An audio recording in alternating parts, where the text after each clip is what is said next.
সন্তান ব্যবসায়ী, ছেলে ব্যবসায়ী। হাফিজুর রহমান শিশু বক্তাদের পছন্দ করে না। হাফিজুর রহমান কি বাংলাদেশের সবচেয়ে বড় আলেম নাকি? হাফিজুর রহমান তো মুফতিও না, তার ফতোয়ায় কি কোনো যায় আসে? হাফিজুর রহমান কি? হাফিজুর রহমান কি? হাফিজুর রহমানের ছেলের কোরআন তেলাওয়াত আমরা শুনছি স্টেজে, তার চাইতে আমাদের মাহবুবুর রহমানের কোরআন তেলাওয়াত লক্ষ কোটি গুণ সুন্দর। তাহলে কি আমি ফকর করবো নাকি? হাফিজুর রহমান ছেলে হাফিজুর রহমান হতে পারবে এরকম কোন দলিল আছে নাকি? আবার বাবায় বড় গলায় বলতেছে হাফিজুর রহমান সিদ্দিকী আবার কি? সে কি বড় আলেম হয়ে গেছে? তার সুরে বয়ান করলে কি হয়েছে? তার ছেলে কি আলোচনা করে, কি তেলাওয়াত করে শুনছি না? তার ছেলের তেলাওয়াত তার তেলাওয়াতের চাইতে আমার ছেলের তেলাওয়াত মাশাআল্লাহ অনেক সুন্দর। ওরে বাইরে সোজা করে দেওয়া দরকার ছিল।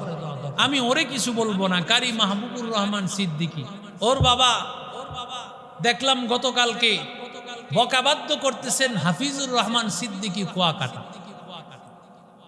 যেটা বয়ানের জগতে উজ্জ্বল নক্ষত্র। আমি নিজেও হযরতের শাইখের কণ্ঠে বয়ান করি। কোরআন হাদিস ছাড়া একটা ছেলেকে লাগায় দিলেন মুখস্থ কিছু আলোচনায়, নাই কোরআন হাদিসের আলোচনা, মুখস্থ কিছু আলোচনায় লাগায় দিছে বাবা। আবার বাবায় বড় গলায় বলতেছে হাফিজুর রহমান সিদ্দিকী আবার কি? সে কি বড় আলেম হয়ে গেছে? তার সুরে বয়ান করলে কি হয়েছে? তার ছেলে কি আলোচনা করে, কি তেলাওয়াত করে শুনছি না? তার ছেলের তেলাওয়াত তার তেলাওয়াতের চাইতে আমার ছেলের তেলাওয়াত মাশাআল্লাহ অনেক সুন্দর। ওরে বাইরে সোজা করে দেওয়া দরকার ছিল। ওর কথাগুলো শুনে আরে কোথার সাথে তুই কিসের মিল দিলি?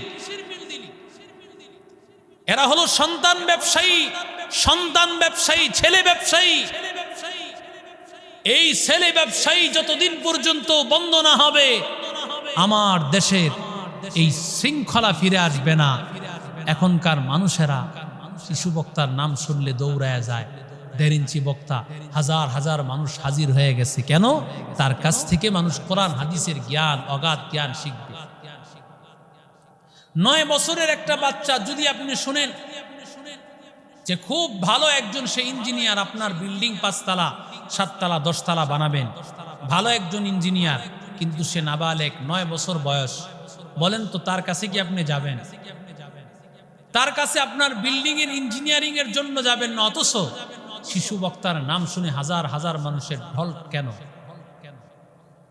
আপনার বিল্ডিং এর ব্যাপারে আপনি বুঝলেন একজন শিশু মানুষের কাছে, অনভিজ্ঞ ব্যক্তি, যারে দিয়া কোনো নামাজ চলে না, নামাজের ইমামতি করলে চলবে না, ওর উপর কোরবানির মাসালা নাই, কোরবানি ওয়াজিব না ওর উপর নামাজ ফরজ নয়, এই লোকটা আজান দেওয়াও ঠিক নয়, অথচ এমন লোকটাকে আপনি স্টেজে বসায় দিলেন, তার কাছ থেকে আপনি মাসালা শুনতেছেন, তার কাছ থেকে কোরআন হাদিসের আলোচনা শুনতেছেন। এটা কি এত সহজ বিষয়? এটা এত সহজ বিষয় নয়। বয়ান এত সহজ বিষয় নয়।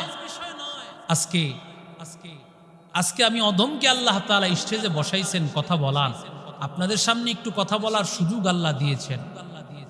আমি মাঝে মধ্যে বড় পেরেশান হয়ে যাই। এটা আল্লাহ তাআলা এহসান করে বসাইছেন, কিন্তু বিষয়টা তো বড় মারাত্মক একটি জিনিস। রাহমাতুল লিল আলামিন বলেন, হাসরের ময়দানে আমার মালিক আল্লাহ শহীদকে ডাক দিয়া বলবে, ও শহীদ, কেন তুমি শহীদ হয়েছো?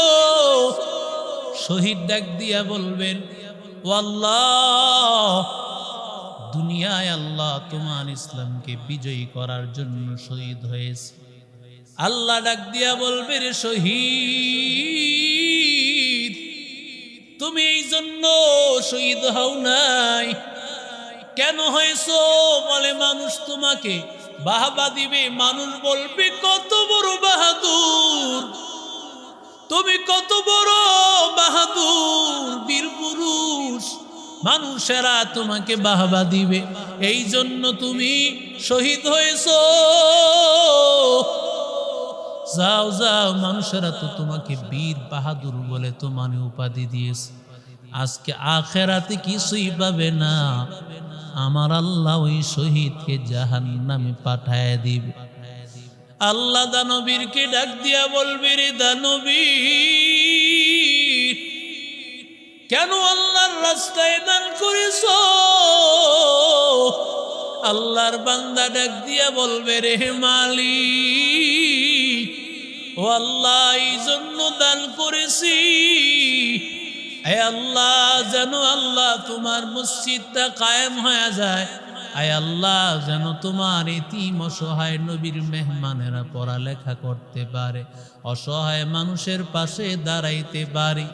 আল্লাহ ডাক দিয়া বলে, রে বান্দা, না না, তুমি তো এই জন্য দান করো নাই, বরং দান করেছো মানুষ যেন তোমারে দানবীর বলে, মানুষ তোমারে বড় দানবীর বলে মারহাবা স্লোগান দেয়, মানুষেরা তোমাকে হাতেম তাই বলে ডাক দেয়, মানুষেরা তোমাকে কত ভাবে তোমারে মারহাবা দেয়, এজন্যই তো তুমি দান করেছো।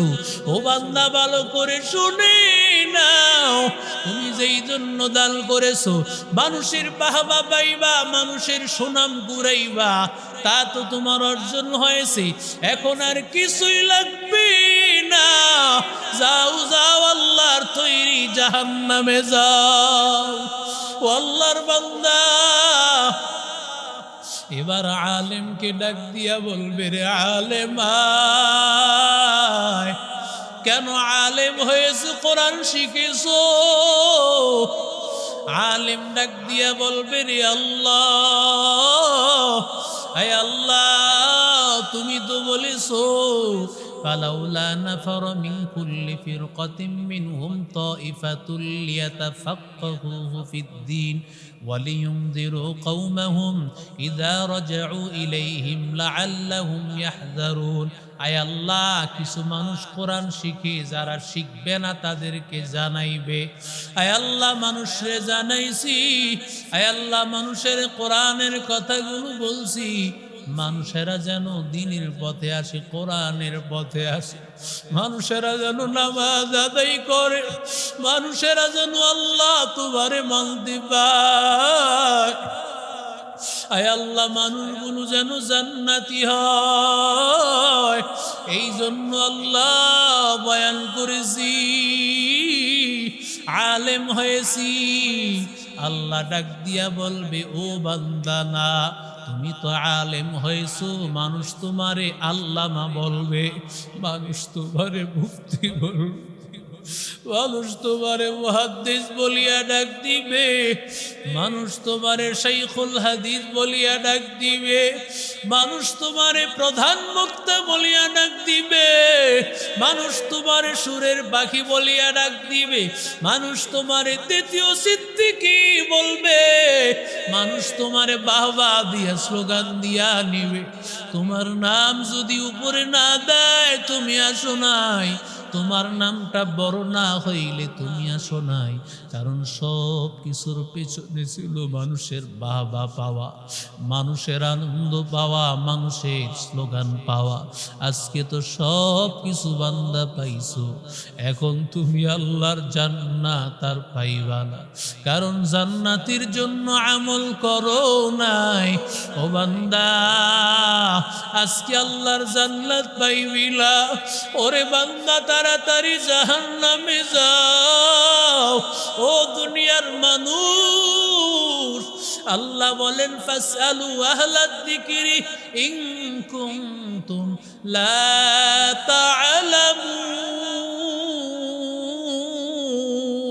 আল্লাহ বলে, বান্দা, যদি তুমি না জানো, যারা জানে তাদের কাছে গিয়া জানিও, যারা কোরআন হাদিস জানে না তাদের কাছ থেকে গিয়া কোরআন হাদিসের জ্ঞান অর্জন করো।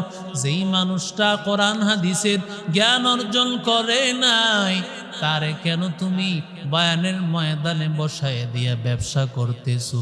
ওরে বান্দা, তুমি কেন ব্যবসা করতেছো? তোমার সন্তানটার কণ্ঠ ভালো আমার আল্লাহ দান করেছে, এই ছেলেটারে ভালো হাফেজ বানাও, এই ছেলেটাকে ভালো আলেম বানাও। আল্লাহর কসম,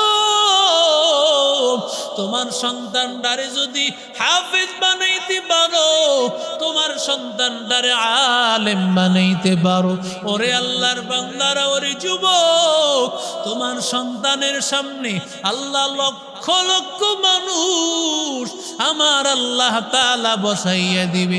তোমার সন্তানের বয়ান শোনার জন্য হাজার হাজার মানুষ বসে যাবে। আল্লামা কুয়াকাটা হুজুরের বয়ান শোনার জন্য মানুষেরা কত পাগল। ও আল্লাহর বান্দা, পীর সাহেব চরমনাইয়ের বয়ান শোনার জন্য মানুষেরা পাগল, কারণ তাদের বয়ানগুলো দিলে গিয়া গাথে। যখন বান্দা এলেম শিখে আমলওয়ালা হবে, কথাগুলো দিলে গিয়া লাগবে, আর ওই সন্তান তোমার জান্নাতে যাওয়ার কারণ হবে। তোমার সন্তানটাকে আলেম ওলামার পরামর্শ ছাড়া ধ্বংস করে দিও না, নষ্ট করে দিও না। ও আল্লাহর বান্দা, ইয়া আইয়ুহাল্লাযীনা আমানু কু আনফুসাকুম ওয়া আহলিকুম নারা, নিজেরে বাঁচাও জাহান্নাম থেকে, পরিবারকে বাঁচাও জাহান্নাম থেকে। তোমার সন্তানটাকে দিনদার বানাও, আলেম বানাও, আল্লাহওয়ালা বানাও। তোমার সন্তানটা যেন তোমার জান্নাতে যাওয়ার কারণ হয়। যে সন্তানটাকে বান্দা কোরআনের শিক্ষা দিবা, হাদিসের শিক্ষা দিবা, নবীর আদর্শ শিক্ষা দিবা, ওই সন্তান তোমার জাহান্নাম থেকে মুক্তির কারণ হবে।